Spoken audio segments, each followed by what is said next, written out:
Hi friends, welcome to 5 Minutes Tech YouTube channel. Here is Samsung Galaxy A15 smartphone. In this video, you will learn how to activate 50 megapixel camera in your phone Samsung Galaxy A15. First of all, go to camera in your phone and it is in photo mode. Okay, for this photo back camera, available megapixel as of now 12. Okay, 12M is showing. That means 12 megapixel camera will be used as of now. If you want to activate 50 megapixel, yes, click on this 12M and it will change to 50M. Now this is 50M. Okay, if you again tap on 50M, it will change to 12 megapixel. Okay, now I again clicked on 12M and it is changed to 50M. That means 50 megapixel.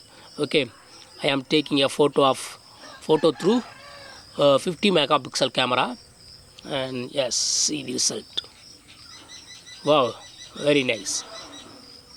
Megapixel of this photo is 50. Okay, so in this way you can easily activate 50 megapixel camera on your phone Samsung Galaxy A15. That is all friends. Thanks for watching. Bye.